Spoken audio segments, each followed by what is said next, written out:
Check. Good. So I'm Max Ceron. Max Ceron, CWB Association Welding podcast. Today we have a really cool guest, Welding podcast. The show is about to begin. Hello and welcome to another edition of the CWB Association podcast. My name is Max Ceron and I am here at Fabtech Canada interviewing people, doing podcasts, walking the show, promoting CWB, promoting all the amazing people here at Fabtech. It has been a wonderful 2 days already. Tomorrow's day 3, and this is my last podcast of the day, so it's been a long day, but I'm here with Ed Youdell, who is the president and CEO of FMA, which is one of the big supporters and contributors to this whole thing. Yes, we are one of the primary sponsors of the event, along with SME, AWS, EMA. Can I say AWS in Canada? Absolutely.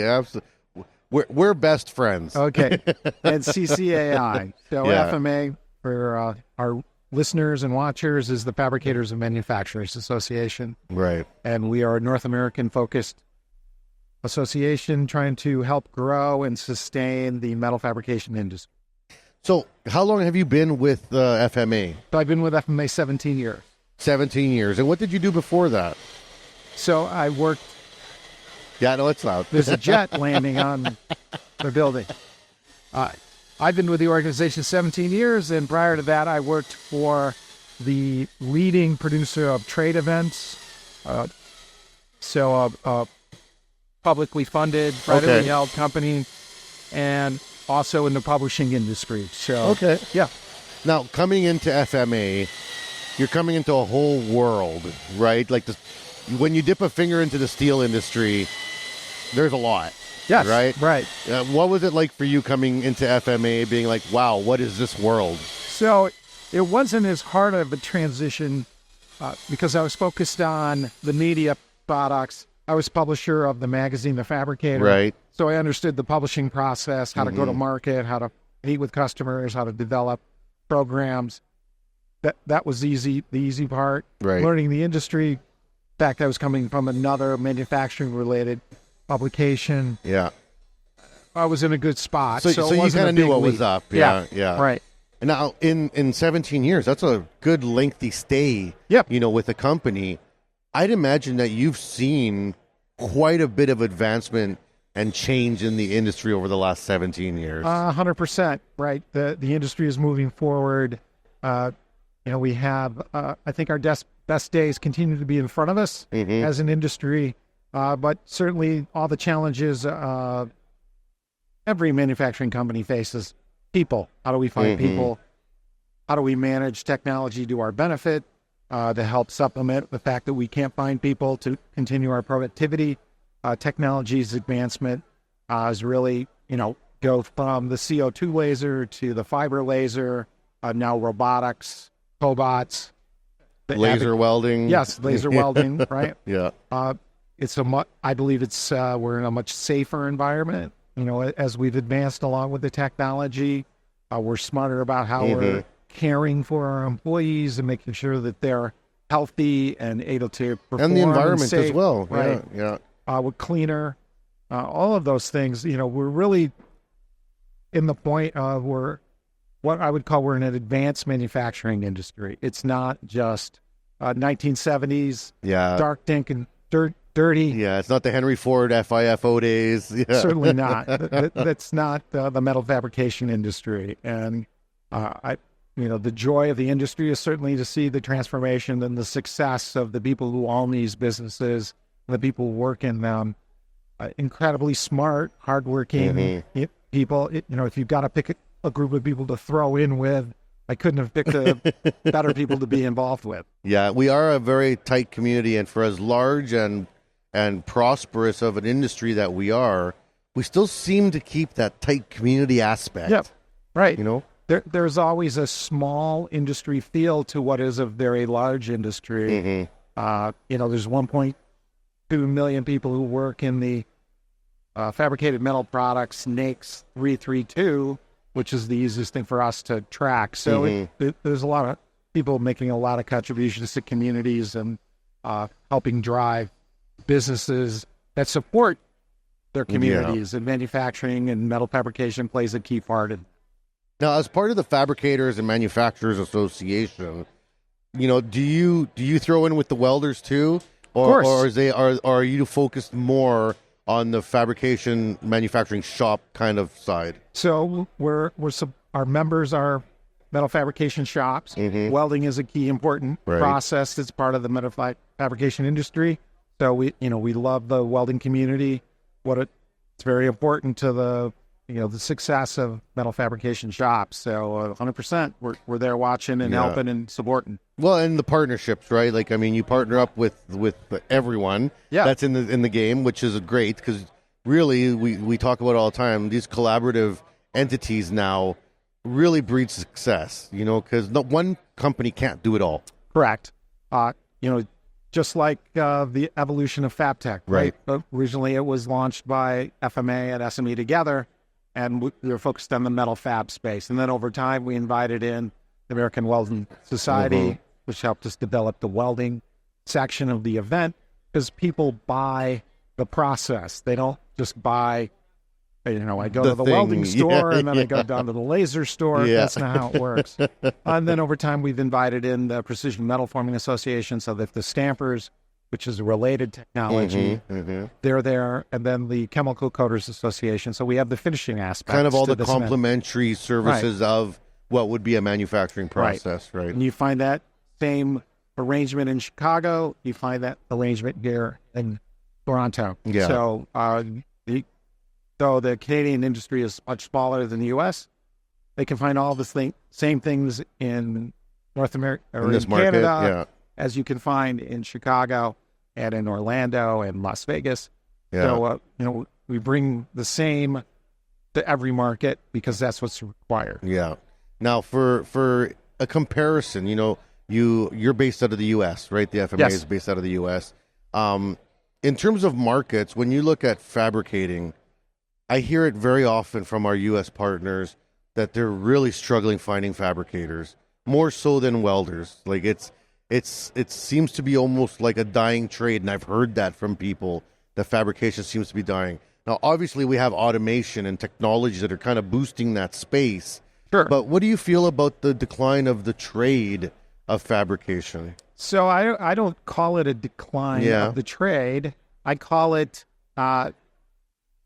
the issue is let's call it like a transition, or it's not even a transition. Gosh, I'm struggling for the right word, but we have a perception issue. Right. It's a perception issue. It's not a skilled gap or anything like that. It's a perception issue, and that we haven't done a good enough job and continue to work at it every day to recruit people to the industry, to make them know that job shops are a wonderful place to work. It's advanced manufacturing.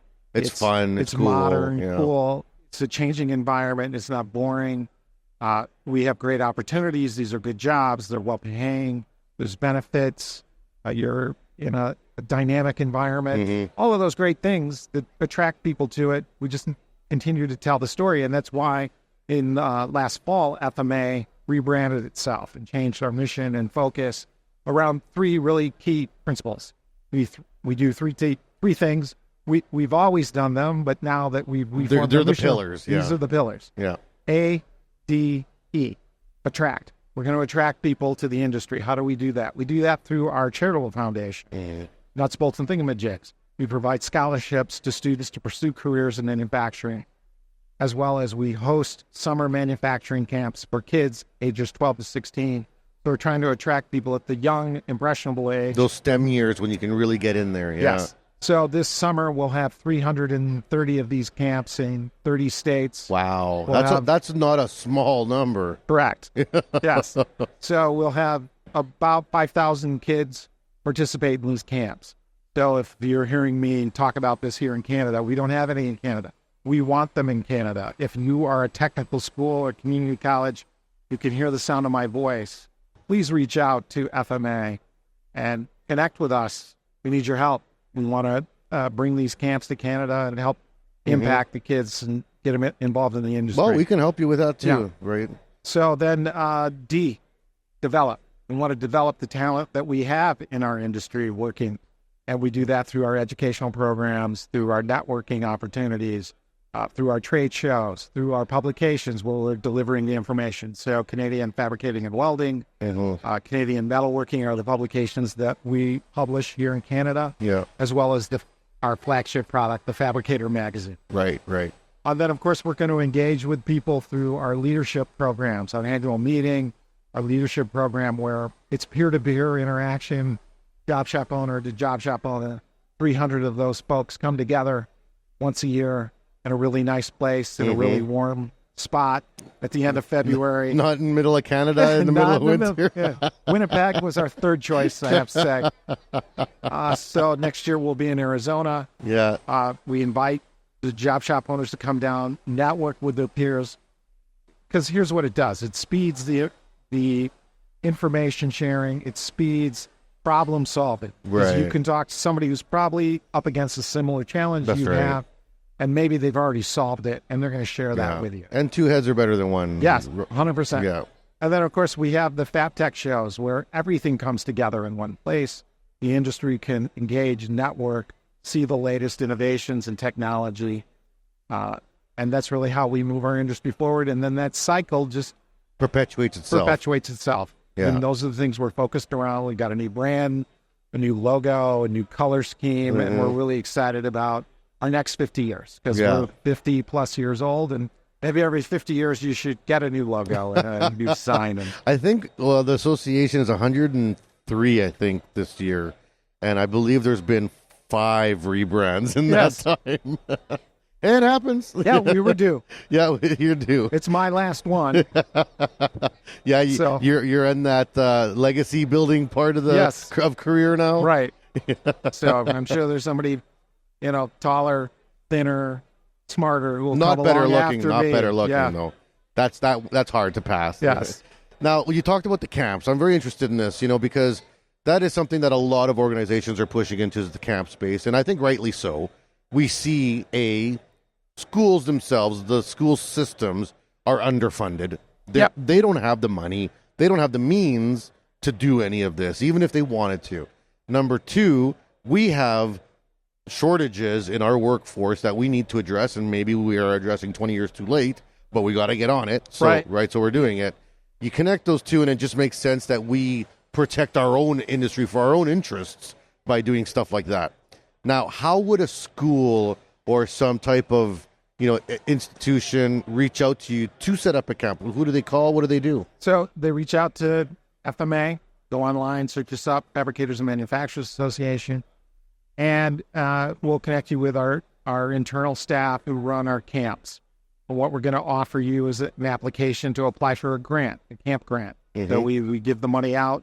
We're giving out in excess of $500,000 this year to support camps. Annual grants, $2,000. That also comes with, here's the full support. Here's the camp in the box. Here's how you do it. Here's the curriculum. Here's what the best way to go about promoting camp. Here. And they got to come up with the instructor and the location. Correct. Right. And then, you're going to want to reach out to the manufacturers in your area. We want you to set up tours with those local manufacturing camps because we want the students to be able to get into those facilities and see what model manufacturing is. Yeah. What are the opportunities and the jobs that are in front of them? And, those jobs don't necessarily, it's not just manufacturing, production. There's accounting. Yeah. There's marketing.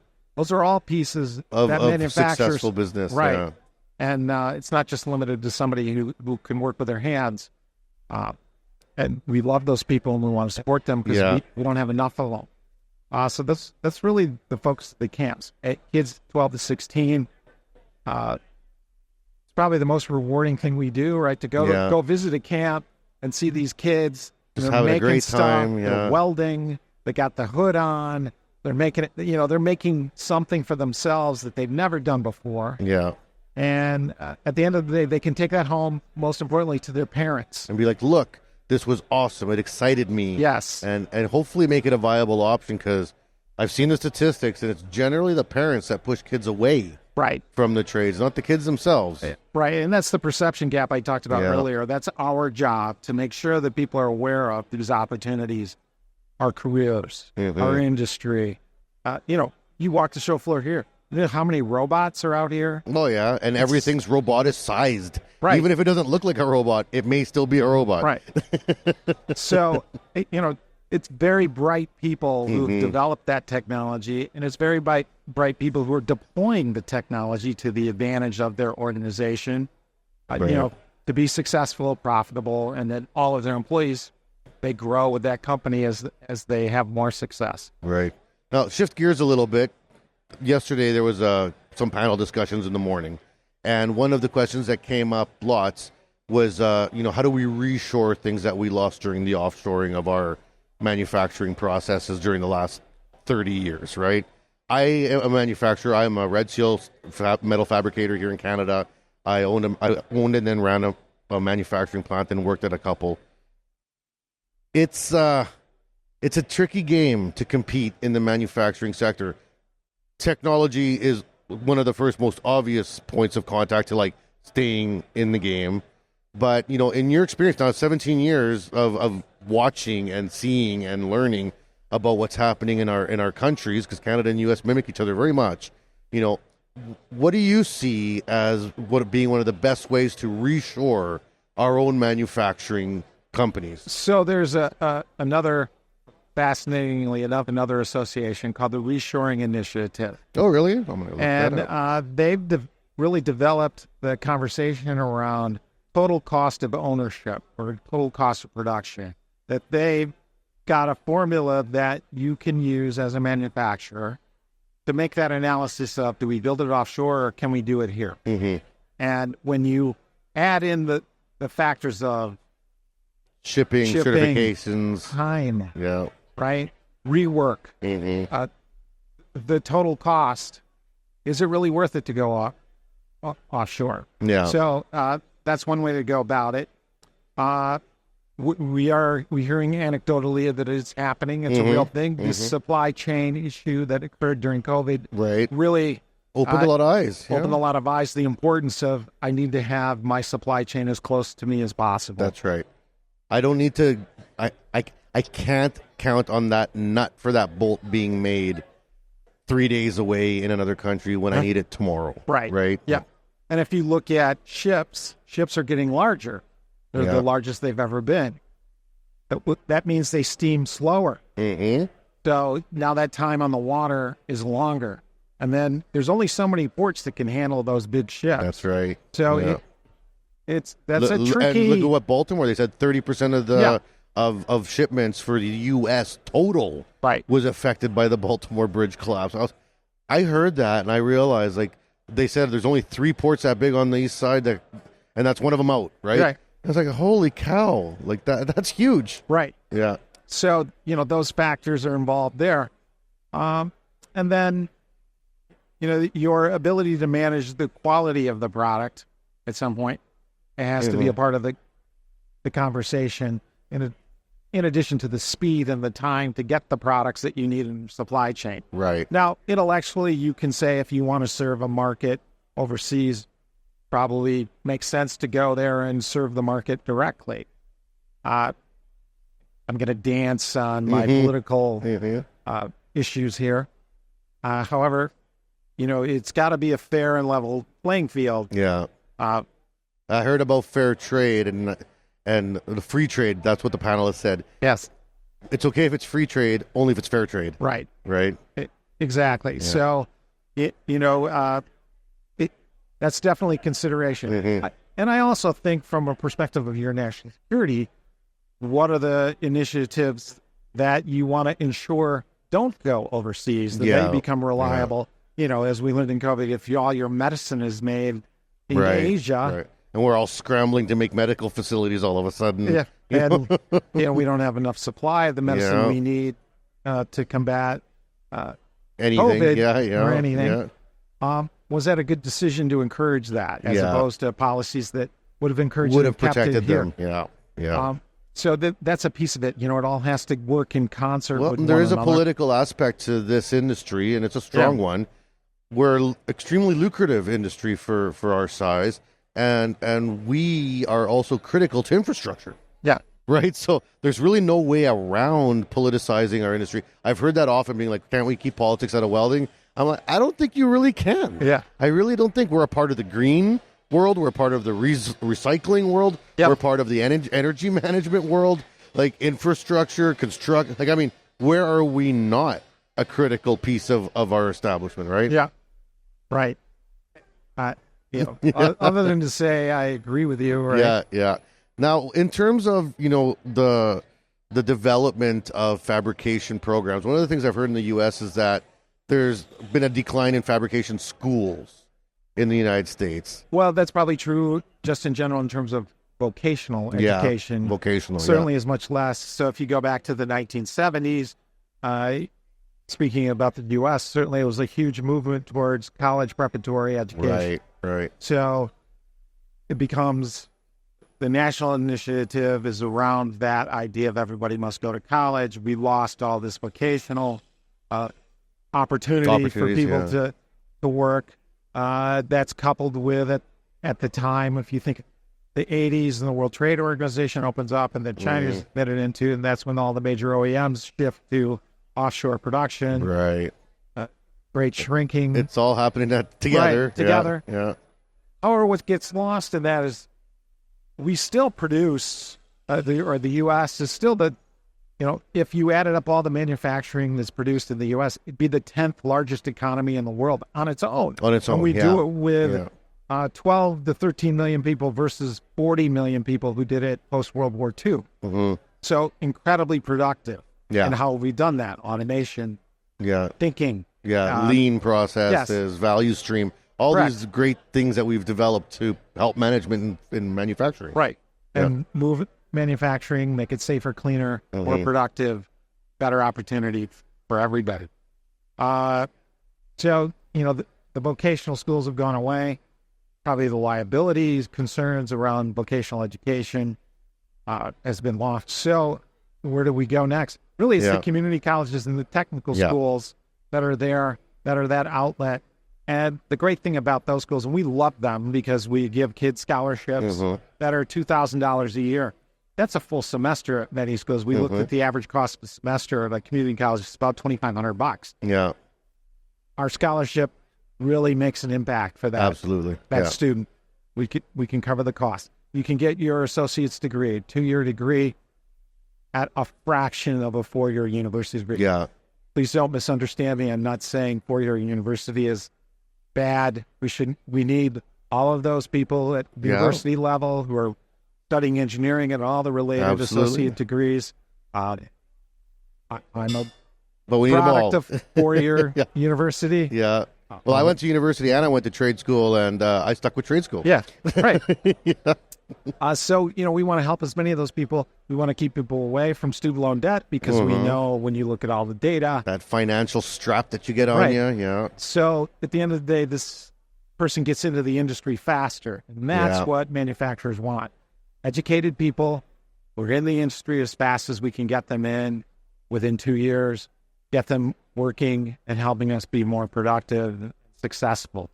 So we love those avenues. Does FMA participate in any training directly? So we will do press brake training. We hire super instructor Steve Benson, who's out there. He's like the guru of press brakes. Provides theory and practical application. We do that training in our own facility, and then we do it around coil processing. We have an event coming up in November on pipe and tube technology. Right, cool. So various aspects. We have a safety program. Then, of course, we have the leadership programs. We do blueprint reading, all of those fundamentals. I've heard very great commentary about the leadership programs. Yeah. And then, of course, we have all the online opportunities for members to take advantage of. And, we really can help our community get better at metal fabricating. Now, with the conferences we go back to where we are today. We're here in Toronto for Fabtech Canada. You got Fabtech USA. It's extremely successful. The normal stream of Chicago, Atlanta, Chicago, Las Vegas. Fantastic. If anyone gets a chance, you must go. Chicago's my favorite one. It's wonderful. But why Canada? Why at all? There is the MME shows up here. There's other FMA things that you guys get involved with on smaller scales. Why was there this decision to let's make a Fabtech Canada? So we support our customers, number one. Yeah. We presented the opportunity to our exhibitor base to help them grow their market, and they accepted this opportunity and they believe in it and they want to serve this marketplace. Yeah. So we came. So it's just like that. That's simple. Is that the same way with Mexico? Yeah, Mexico, same thing. Our community wanted to penetrate that market. We had an opportunity to go down there, help them do that. It's been very successful. Mexico growth rates are really accelerating. Yeah. Very successful event. So that's why we're there. I've been bugging your team for a while now to send me to Mexico because I speak Spanish and my kids are half Mexican. So I'm like, I should be in Mexico, guys. Come on. But it hasn't happened yet. So, it would be good. Okay. But we'd love for you to come. Yeah, absolutely.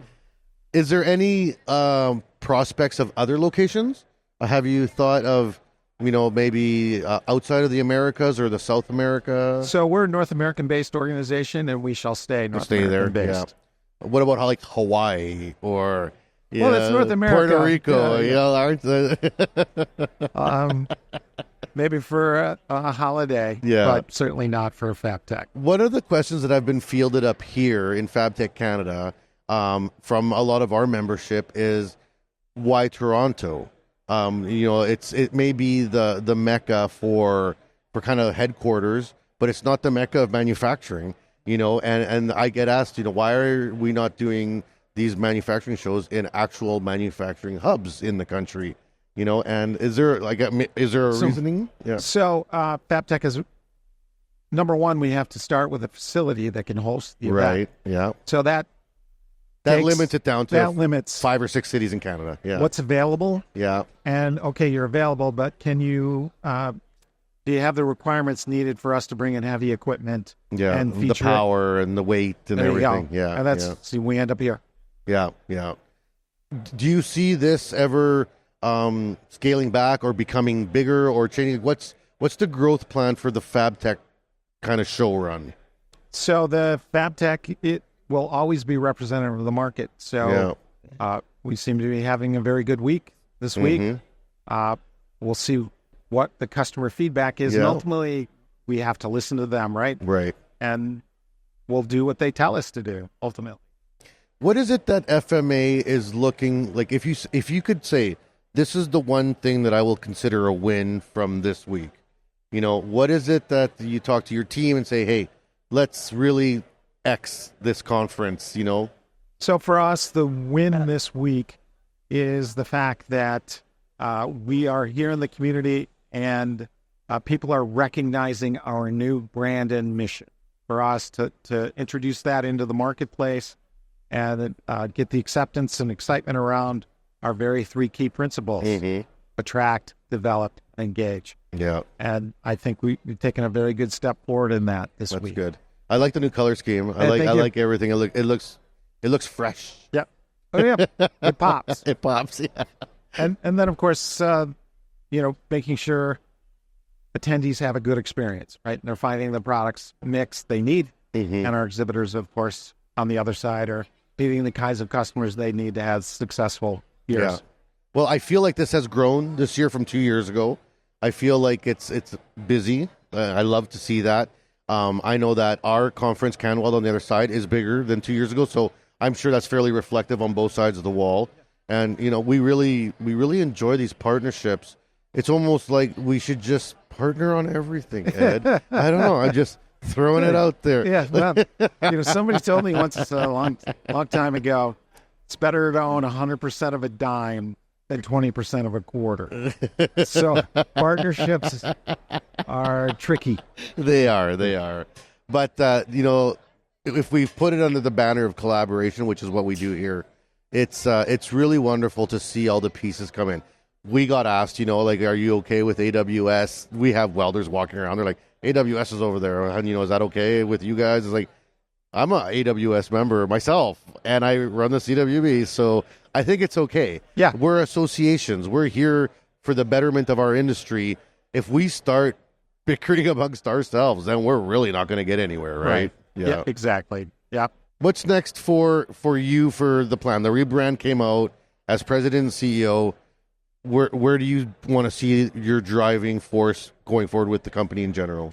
So for the organization FMA, we want to continue to develop content around metal fabricating that people find exciting, useful, and engage with to help them. Again, it's all about supporting the success of our industry and businesses and the development of the people who work in our industry.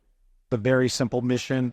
Yeah, you got the podcast going. I was on it this morning. It was fantastic. We had a lot of fun. Yeah, Dan Davis and his team are doing a great job.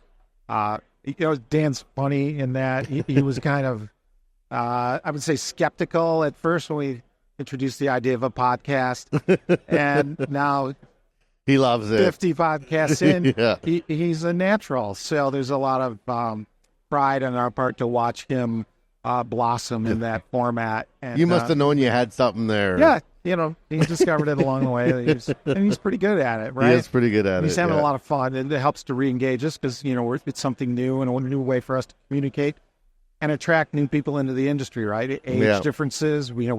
Our job as content providers is to provide it in platform agnostic ways, right, and make it available to however you want to consume. Just accessible to everybody, right? However you take it in, right? Yes. So in the U.S., the average age of our reader is 50 plus years old. We still have a very viable print product in the large tabloid size. Maybe our type size has grown a little bit, so it's easier to read over time. Don't tell them that they're going to feel bad. But that's, there's still a great value, and people still want to get it that way. They do. So I still get mine in the mail. We still deliver it that way. But then we have the website, thefabricator.com.